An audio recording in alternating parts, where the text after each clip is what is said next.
Stanley had abandoned me countless times for his childhood sweetheart.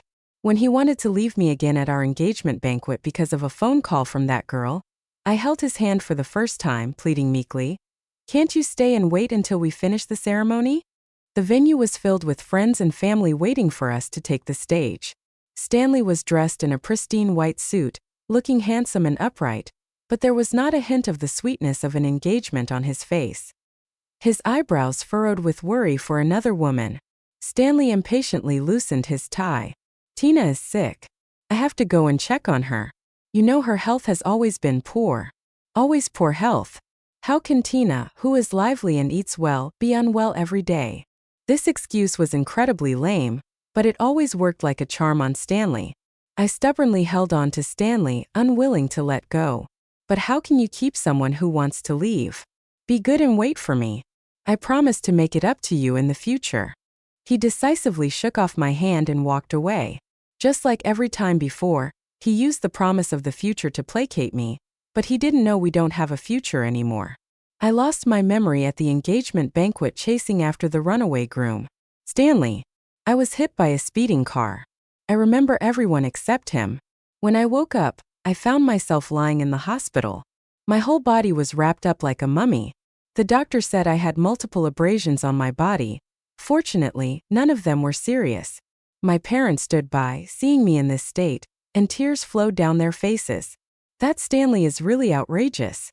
How could he run away from the wedding like that? He has caused our girl to suffer like this. Luckily, nothing major happened. Otherwise, we would never let her off the hook. I lifted my eyes and looked blankly at the hospital's white ceiling. Stanley, who is he? Before I could figure it out, someone else came in.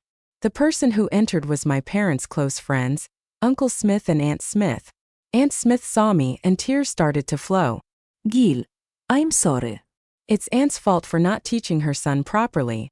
Otherwise, he wouldn't have gone so far as to run away from the wedding. Uncle Smith held my hand. "Gil, don't worry. I will go back and give Stanley a good talking to and let out your frustration." "Stanley, it's Stanley again. They all say that Stanley is the one who caused me to end up like this, but who is he exactly? Why do I have no memories at all?" Seeing me silent and expressionless, my parents became anxious again. They kept asking me if I was in pain, if I was hungry, if anything was uncomfortable. Aunt Smith and the others started cursing Stanley continuously. I looked at Aunt Smith, who was endlessly scolding, and said, "Who is this Stanley you're talking about?" My question shocked everyone in the room. My mom was so frightened that she called the doctor over again to perform a brain examination. The final result was temporary amnesia caused by trauma. Upon hearing this conclusion, I blinked my eyes. Amnesia? But why do I remember everyone else yet I have forgotten Stanley? I suppose it's because he isn't important. Chapter 2. Stanley appeared on the second day of my hospitalization. He was brought over by the guilty Uncle Smith and Aunt Smith to give us some space. My parents and Aunt Smith voluntarily stepped out. He reluctantly walked in, seeing me lying in the hospital bed covered in injuries. His brows furrowed impatiently, and a mocking smile appeared on his face. "Gil, what kind of trick are you playing now to deceive me into coming back? Not only did you turn yourself into this ghostly appearance, but you also pretended to have amnesia with my parents. You're really something." I lifted my head and looked at him. The person in front of me was undeniably handsome. That face could rival even a movie star. But the words coming out of this face were far from pleasant.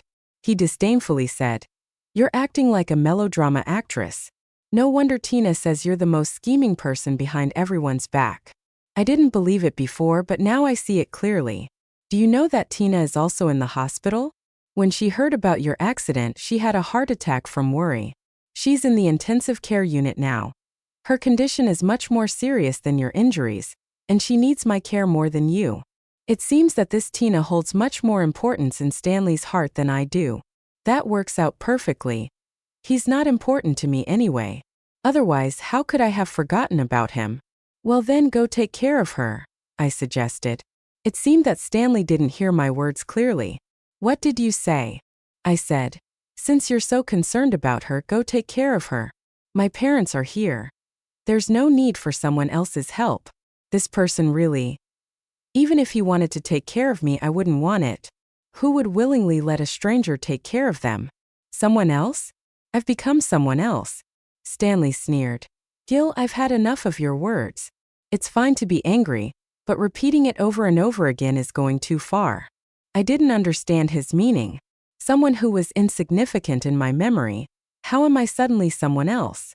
Seeing me silent, Stanley's expression softened.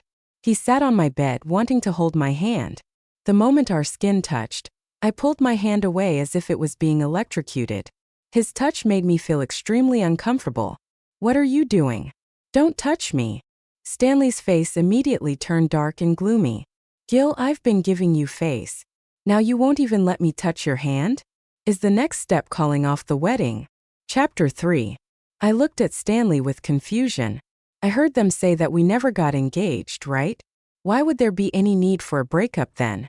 Yes, according to my parents' account, Stanley left before the engagement ceremony even started, so we never actually got engaged, let alone talk about breaking up. Now I have completely forgotten about him. We are strangers. Once again, Stanley's face grew even more unpleasant after my remarks. He looked at me deeply, as if trying to find traces of acting on my face, but I genuinely forgot about him. I cared even less about him now. What can he possibly see? I raised my head confidently, allowing Stanley to look at me however he pleased. Stanley gained nothing and admitted defeat. He sighed, saying, Darling, I know I was wrong. I shouldn't have disregarded your feelings and left in the middle of the engagement banquet. I also know that you pretended to have amnesia to make me regret and feel sad, but what can I do? Tina has no one else but me. Her health is not good, and if she falls ill, who will take care of her? Do you want me to ignore someone's life for the sake of our engagement banquet? If something really happens, if a life is involved between us, will we still be happy in the future? Listening to Stanley's firm words, I could only find it laughable. Although I forgot about him and forgot about what happened between us, I deeply despise this person. He truly knows how to put a positive spin on himself. What's this about being afraid to continue the engagement ceremony? Fearing it might endanger someone's life. Is he a doctor? If he leaves, will her illness magically disappear? Can't he call for emergency assistance? Is he more effective than an ambulance? Stanley didn't sense my change in emotions and thought he had convinced me. He continued to pour fuel on the fire. Darling, I know you're not that selfish. You will forgive me this time, right? When you get better, we'll have another engagement ceremony, even grander than before. Okay? His words made me incredibly nauseous. Another engagement ceremony? How confident is he that I would agree? I shook my head. No, not happening. I didn't want to continue entangling myself with a man whose mind is so clouded. Stanley froze. What did you say? I stared at him and said each word deliberately. I said no. I don't know you, and I don't want to continue the engagement with you. Stanley's face darkened inch by inch. He stood up, disappointed, and looked at me. Gil, I always thought you were a broad-minded girl, which is why I wholeheartedly chose to be with you. But I didn't expect you to be so jealous and full of bitterness. What's with your grudge against Tina? She's been sick since childhood, and I need to take care of her. You knew this from the beginning of our relationship, didn't you? Damn, he had this attitude from the beginning of our relationship. Then why did I endure it? If my hand wasn't hurting, I would have wanted to slap my past foolish self. Stanley kept talking to himself. Gil, whether you're pretending to have amnesia or using the car accident as a ploy, I can't ignore Tina no matter what. I'm leaving now. Tina could have an emergency at any moment. When you thought things through and stopped being stubborn, I'll come back to find you. After saying that, Stanley turned around and left. I heard Stanley's parents and Stanley erupt in another intense argument. Argument at the door. Aunt Smith and the others wanted Stanley to take care of me, but Stanley insisted on taking care of Tina. I pulled the blanket over myself and hid inside. I didn't want to hear the annoying voices outside. If my leg didn't hurt, I really wanted to go out and talk to Aunt Smith and the others. Let Stanley take care of Tina if he wants to. I don't need his care anyway. Having a stranger take care of me, just the thought of it makes me feel uncomfortable. Chapter 4. I drifted off to sleep in a daze. When I woke up again, my mother was looking at me with a worried expression. Seeing me looking so listless, she sighed and said, I don't know what's gotten into Stanley this time. He's turned into this state.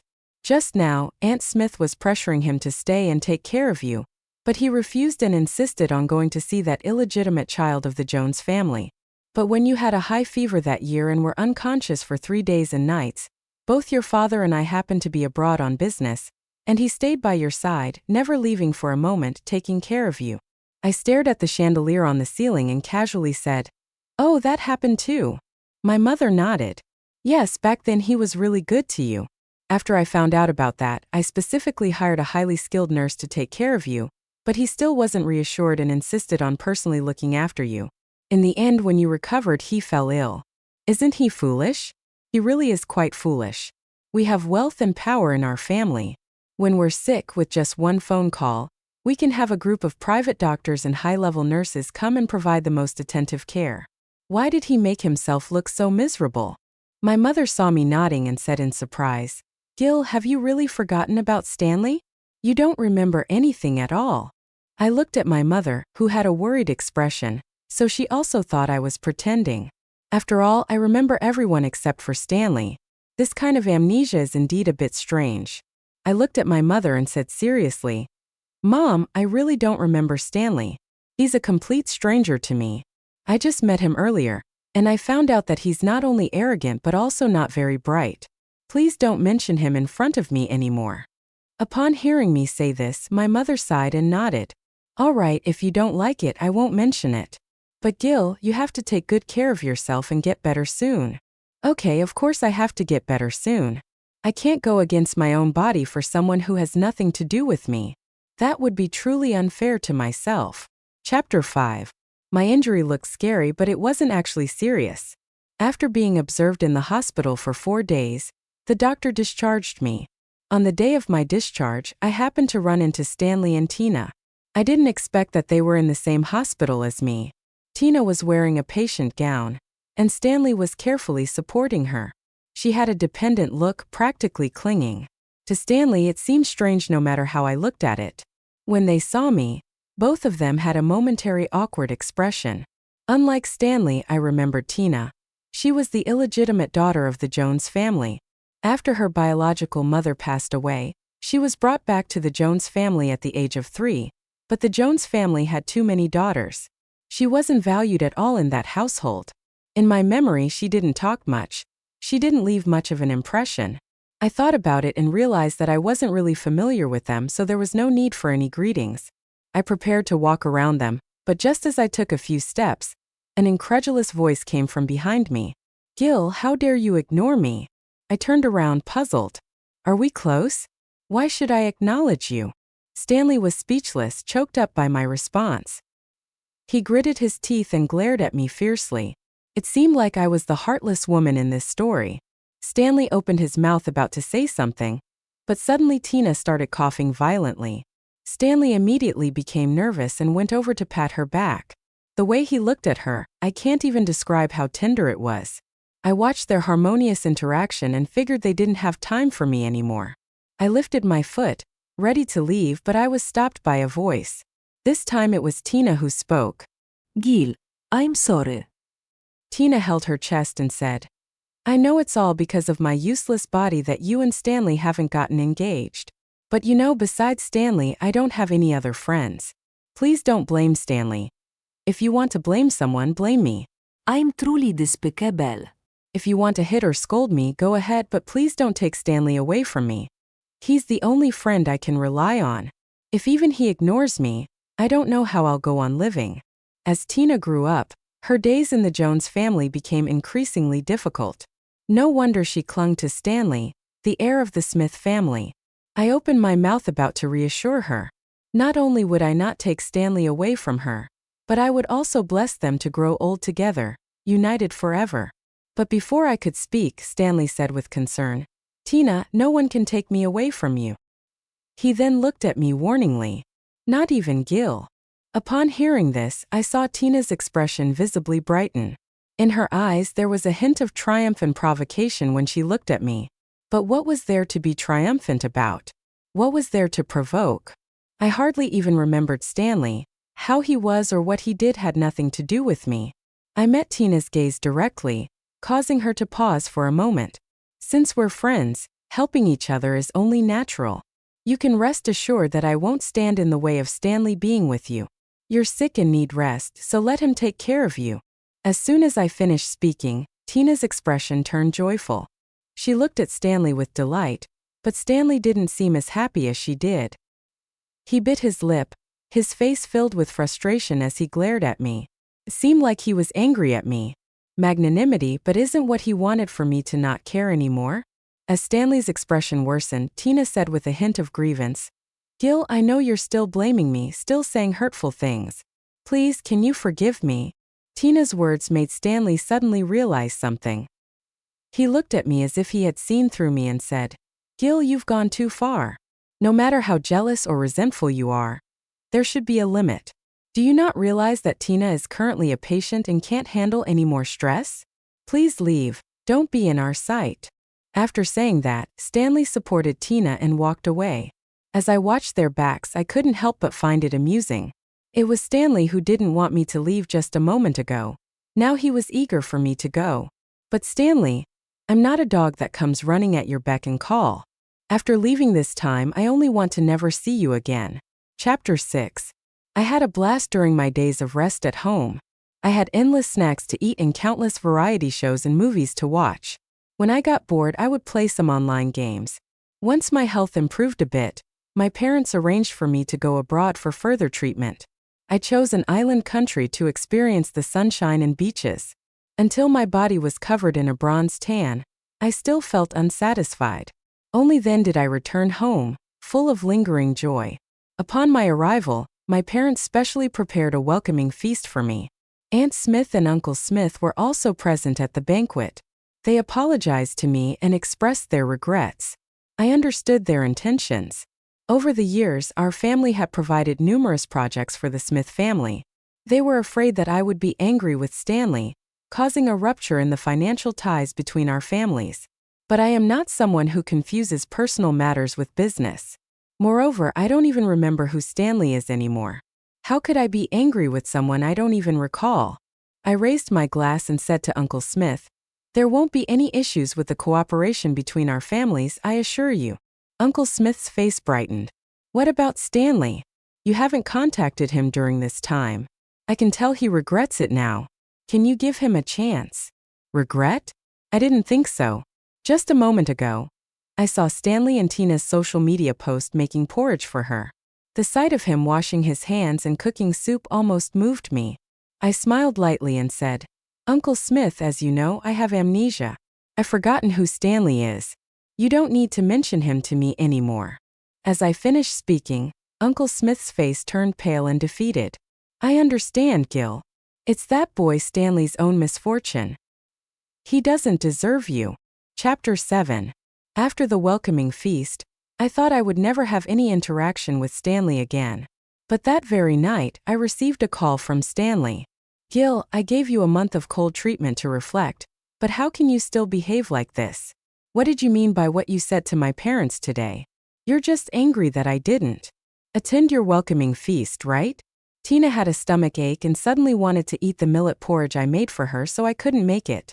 Her heart condition is delicate, and she needs proper care. "Can't you stop being so petty? Call my parents right now and explain yourself. If you're really planning to cut me off, don't blame me for never speaking to you again." Never speaking to me again, huh? Who cares? Well then, never speak to me again. "Gil, are you done yet?" I cut off Stanley's furious voice. Who has the patience to listen to his nonsense? He's not anyone to me. He intentionally ignored me for a month, making me reflect on my own. Why is he so confident? Without hesitation, I proceeded to block him completely. I don't want this jerk to pollute my contact list. Chapter 8. After returning, I didn't rush to go back to work at my family's company. My parents were scared by my recent accident. They wanted me to stay at home and continue to recover for a while. Feeling bored at home, I picked up my phone and called my best friend. In no time, Lucy arrived in her flashy Lamborghini. "Well, Gil, it seems like you really forgot about Stanley. If you dare to contact me," Lucy exclaimed. I was taken aback. What do you mean? Lucy laughed and said, You really forgot, huh? From Lucy's description, I came to know the truth. Ever since I started dating Stanley, he felt that the people in my previous circle were not ambitious enough and forbade me from hanging out with them. So I haven't been in contact with them for 3 years. Hearing this, I was dumbfounded. Was I under some kind of spell before? Not ambitious. Although Lucy and her friends are from affluent families, they are also actively involved in their own businesses. Where is the lack of ambition? Seeing my reaction, Lucy defended me, saying, It's good that you forgot. I always knew you and Stanley wouldn't last. That illegitimate daughter from the Jones family knows she'll never get ahead on her own, so she clings on to Stanley. Unfortunately, he falls for it and has no sense of boundaries. Since they're so inseparable, let them be together. I nodded. You're right. I have already let them be together. Chapter 9. Lucy patted the passenger seat. Get in. I'll take you to attend a class reunion. I wasn't very interested. A class reunion? What's so fun about that? Lucy blinked, laughing. Of course it's fun. I heard that Tyler, the campus heartthrob, will be there. He's back from abroad. Tyler? Wasn't he supposed to have settled overseas? He actually came back. Seeing that I didn't respond, Lucy added, He's the other one who was called the school's most handsome along with Stanley back in college. You forgot about Stanley? Fine, but did you forget about him too? I smiled. I didn't forget. How could I forget? He was the most striking figure in the library, the shining presence in the debate competition. Tyler was the most special presence in the hearts of us college girls. Not only was he good-looking, he was also incredibly intelligent. Intelligent is one thing, but he was also so hard-working. He was the mythical figure of our school, perfect scores in every subject, amazing athletic achievements as well. What's even more astonishing is that he had a flair for the arts. He played the piano with such enchantment. In my heart, he was like an unattainable flower on a high peak, to be admired from afar but not to be profaned. After graduating, he went abroad for further studies. The hearts of the female alumni shattered. I never thought that after so many years I would be able to see him again. Hearing that he would be there, my heart couldn't help but leap with joy. I really wanted to see what he has become now. He must have become even more outstanding. Let's go see. The class reunion turned out to be much bigger than I had imagined. It was practically an alumni gathering. Many of the students from our university had become successful individuals. Someone had even rented out a 5-star hotel as the venue for this class reunion. Lucy grabbed my hand and rushed inside. Come on, they said. Tyler will be performing on the piano later. Lucy dragged me along and then suddenly stopped in her tracks. I raised my eyebrows in confusion. What's wrong, Lucy? Lucy forced a laugh. Oh, nothing. It's just that I didn't expect Stanley to come as well, and he brought Tina with him. What bad luck. I looked ahead and indeed saw Stanley, and there was Tina looking up at him from below the stage. Lucy said it turns out that today, besides inviting Tyler to perform on the piano, they also invited Stanley to perform a solo dance. This class reunion is quite interesting, gathering the two former heartthrobs. As the music started playing, Stanley began to dance gracefully. He was shining on the stage. After he finished his dance, the crowd erupted in enthusiastic applause. Lucy sighed. These people really know how to do it. They specifically invited Stanley to perform the opening dance, and now the atmosphere is heated up. Well, Stanley is not bad actually. He just has poor taste. After Stanley's solo dance, Lucy and I looked around but couldn't find Tyler, so we decided to find a table and sit down for dinner. But before we could even sit down, we bumped into Stanley and Tina, who were closely following him. He saw me and his eyes lit up. Gil, are you here to find me by any chance? I knew you couldn't forget about me. Chapter 11. Tina stood behind Stanley, looking at me with a guarded expression. I found it extremely boring. Why were these people so full of themselves? I coldly turned my head away. I'm not familiar with you, so why would I come to see you? In fact, I came to see him. I pointed at the person playing the piano on stage, his slender fingers pressing down on the keys. Beautiful music flowed out from it. After 5 years, I saw Tyler again. He was still so wonderful, elegant, and noble, just like I had imagined. Gil, why are you still being stubborn with me? You're not even acquainted with Tyler. Do you really need to use him as an excuse to confront me? Stanley bit his lip and looked at me. With a sense of grievance, I shook my head. I'm not being stubborn with you, Stanley. We really don't know each other, and I hope you won't bother me anymore. Lucy chimed in beside me. Exactly. Stop clinging on to my best friend right now. She's not familiar with you. Stanley's expression twisted. Gil, are you really going to embarrass me like this? I was wrong about the engagement banquet, but I've already apologized to you. Why do you keep holding on to it? Tina looked at Stanley's devastated state. She stood in front of him in a protective stance. Gil, if you want to blame someone, blame me. It was wrong of me to stand in your way and be the villain.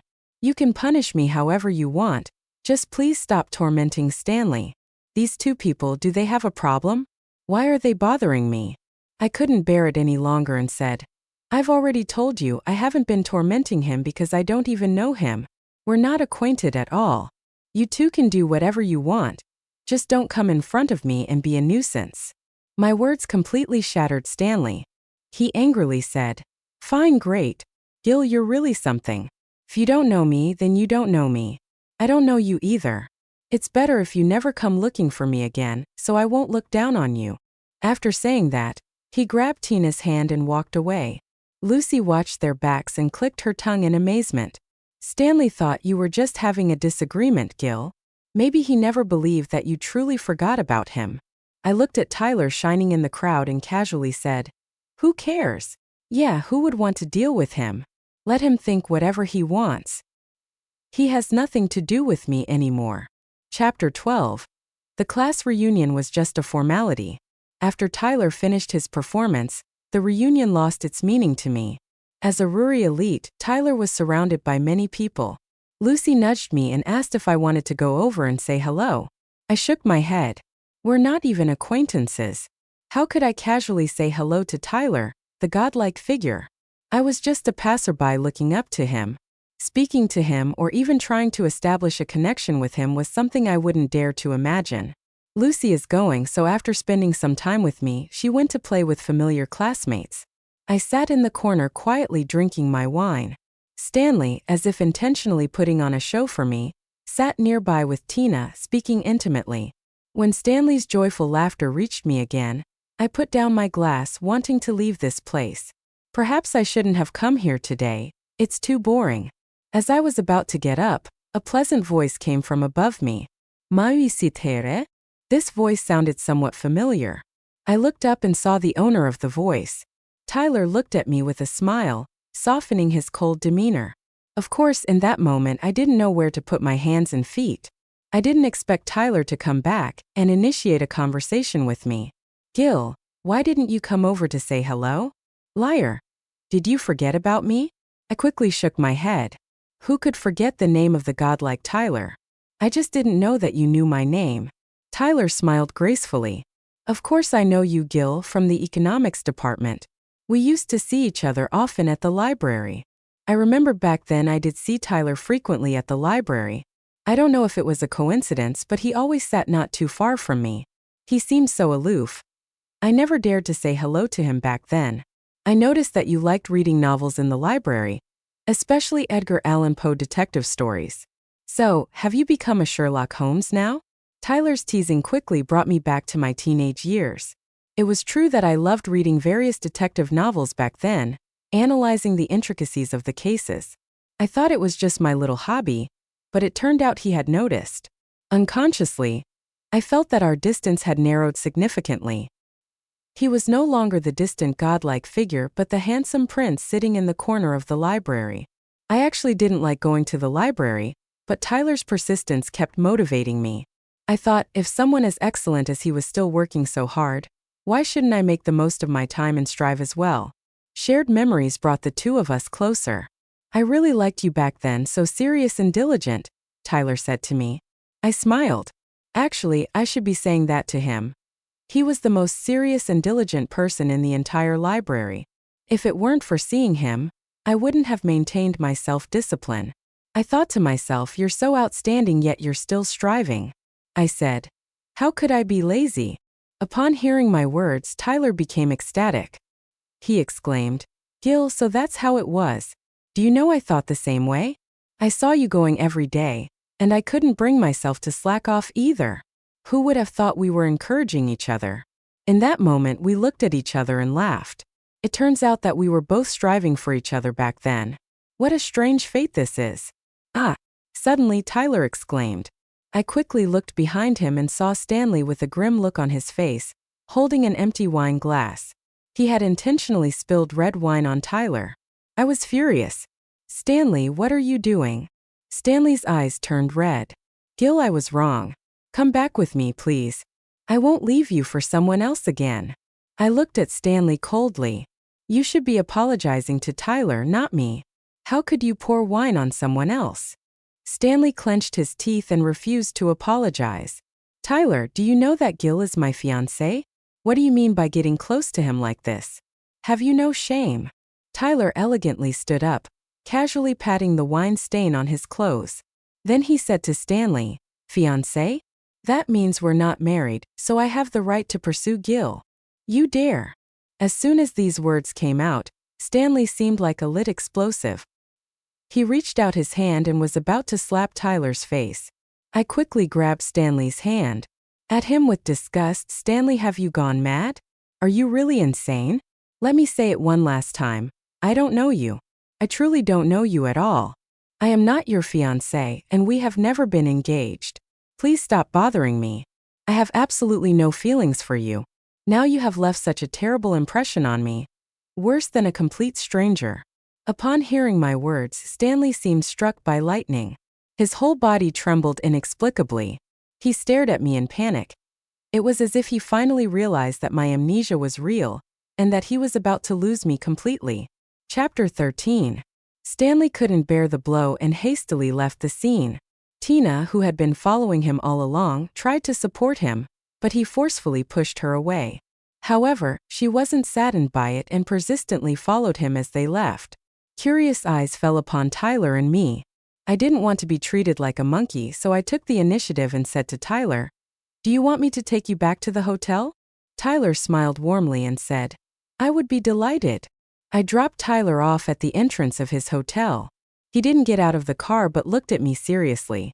Gil, what I said earlier was true. I was taken aback. What did you say? Tyler's gaze became shy for a moment, then he looked at me firmly and said, I mean that I want to pursue you, Gil. I like you. Coming back this time, I realized that the youthful excitement is still there. So Gil, I hope you'll allow me to pursue you. As I looked into his eyes, I could see a reflection full of myself. It seemed like this person only had me in his eyes. Well, maybe I could give it a try. Almost involuntarily, I nodded. The eyes of this handsome man suddenly lit up like the morning stars. He leaned in and excitedly planted a gentle kiss on my cheek. At the moment our skin touched, I felt my heart skip a beat. Gil, forgive me. I'm just so happy. You have to keep your phone accessible because I'm going to pursue you from now on. Chapter 14. Tyler is definitely a man of action. In the following days, he prepared countless activities for me. Breakfast in the morning, lunch dates, good-night moments in the evening. Every little romantic gesture between a couple played out between us, and these were experiences that I had never had in my previous life. I realized for the first time that being favored by someone, being loved so wholeheartedly, was truly wonderful. Falling in love with Tyler wasn't difficult. Someone like him was meant to be loved by others. And as the lucky one he had fallen in love with, I couldn't escape his web of affection soon enough. I brought him home. My parents adored Tyler the moment they saw him. Smiles stretched across their faces throughout the meal. They warmly greeted Tyler with various offerings. Tyler, this beef is delicious. Try it. And these prawns are great too. Have some more. And this red wine is from your uncle's collection. Give it a taste. Tyler was being fed all sorts of food, but his smile never wavered. After finishing the meal, I too okayed Tyler for a walk outside the villa. Holding Tyler's hand, I asked, Were you scared by my parents' enthusiasm earlier? Tyler shook his head. Not at all. I loved it, Gil. That's probably what home feels like. I think your parents and mine will get along well. They're both such warm-hearted people. I see. Perhaps it's time to arrange a meeting between our parents. As soon as I voiced my thoughts, Tyler seemed a bit at a loss. I loved his flustered state so much that I couldn't help but give him a kiss. The atmosphere was so beautiful and intoxicating. But there are always people who love to cause trouble. Gil. Tyler. A voice of shock came from the opposite side. Are you two really together? Tyler, you have no shame. I turned my head and met Stanley's resentful gaze.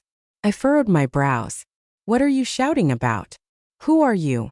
And how dare you come here and insult my boyfriend? Stanley stumbled for a moment, then he burst out. I'm your fiancé. I'm Stanley. How can you really forget about me? How can you allow just any man to come between us? I scoffed. And who says I can't forget about you, Stanley? I warn you, don't come and disturb my life anymore. Furthermore, Tyler is not just any man. He is my beloved. I tightly held Tyler's hand as if I were holding the whole world. Stanley suddenly burst into laughter. He stared intently at the hand that Tyler and I were holding. Good, very good, Gil. You certainly are something. Well, I hope you never remember me and never have any regrets. I smiled calmly. Of course I won't have any regrets. Tyler and I are getting engaged next month. If you don't mind, you're welcome to attend. Stanley's lips turned pale in an instant, and he spoke with determination. Then congratulations in advance to both of you, but I may not have the time to attend because I'm also getting engaged to Tina. Oh well, congratulations to you too. Stanley seemed stung by my congratulations, stumbled for a moment, and then turned and walked away. I didn't lie. I really do want to build a family with Tyler. I chose a beautiful and sunny day, and we made our engagement official. Then Tyler's parents flew back from overseas, just as he had mentioned. Both sets of parents got along very well, just as he had predicted. During the engagement ceremony, Tyler walked towards me in a pristine white suit. We exchanged our marriage vows together. He tightly held my hand as if never wanting to let go. During the middle of the engagement ceremony, I thought I saw Stanley's parents. Curiously, I asked Lucy beside me. Didn't Stanley say he was getting engaged today too?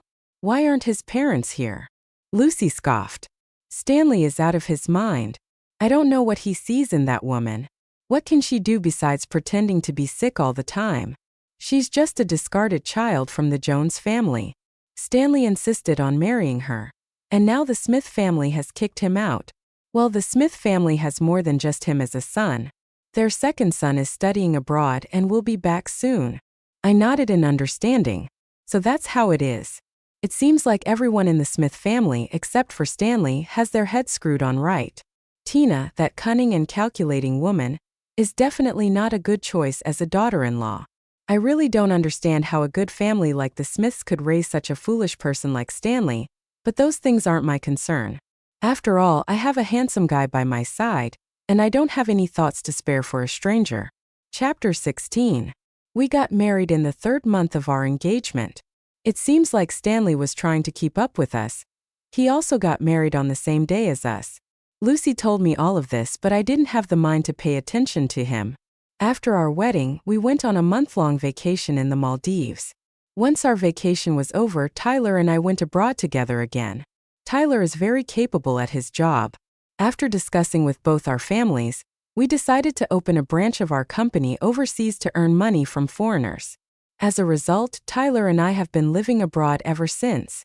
When we returned to our home country again, it was already 3 years later. By then we were holding a cute little girl in our arms. Upon returning home, Lucy rushed over right away. Let me see my niece. Wow, she's so adorable. Lucy gave her a big golden ingot as a gift. Tacky, but the sentiment is genuine. When Tyler took the child to play, Lucy leaned in close to my ear and whispered mysteriously, "You know what? Stanley and Tina got divorced." I was surprised and asked if Tina was willing to divorce him. Lucy chuckled. Then you don't know that woman is incredibly materialistic. She always thought that the Smith family kicking Stanley out was just a joke, that once they cooled down, they would let Stanley come back. But who knew they were dead serious? Stanley lost all his rights in the company. His cards were cancelled. He couldn't even take advantage of a single penny from Stanley. He had to go out and work to earn money for Stanley's living expenses. She only held on for a year before she couldn't take it anymore and initiated the divorce. At the time of the divorce, Stanley almost went crazy. He said that he lost STU for Tina. How could she not want him? But Tina said that if it wasn't for her being the Smith family's eldest son's wife, she wouldn't even bother with him. He's nothing. I chuckled. That's her true nature indeed. Lucy nodded. That's right. That woman has always been so materialistic. It's just that Stanley is too foolish to see through it. What kind of person is Mrs. Jones? Such a ruthless woman. Yet she didn't manage to kill her. Can she really be a simple sickly child? Stanley is just foolish. You don't know, but they had a miserable time after the divorce. I curiously asked what happened. Lucy shook her head. Stanley's heart was truly broken. After several blows, he was completely ruined. On the day they finalized the divorce papers, Stanley drove his car and crashed into Tina. I gasped. Did she die? No, fortunately she didn't die, but she was left able-bodied, both legs completely paralyzed. You tell me, is that not tragic? Indeed, that is truly tragic. She wanted to climb the social ladder but failed and ended up like this. Tina must be regretting it now. And what about Stanley? Lucy clicked her tongue. If he intentionally harmed someone and was driving under the influence, he's definitely done for, charged with intentional injury and DUI. He was sentenced to 10 years in prison. The Smith family was so angry that they said they would disown Stanley. It's truly disgraceful. What was he thinking? He was such a shining person back then, one of our college heartthrobs. How did he end up like this? Yeah, how did it come to this? I also can't understand. After all, I don't know him. He's just a stranger. Perhaps it was his own choice. Chapter 17. At night, after soothing our sweet daughter to sleep, I turned over and nestled myself in Tyler's embrace. Tyler seemed a bit uncomfortable. Don't, our daughter is right there. I laughed. I absolutely adore his shy demeanor. Just a hug, nothing more. Tyler also laughed. What did you and Lucy talk about during the day? I buried myself deeper in his embrace. I told her that having you is wonderful. Tyler, choosing you is the best decision I've ever made. Yes, I dare not imagine how much misfortune I would have encountered in this lifetime if I had chosen someone else. Fortunately, I chose him. Tyler hugged me back and whispered softly, Wife, I feel the same way.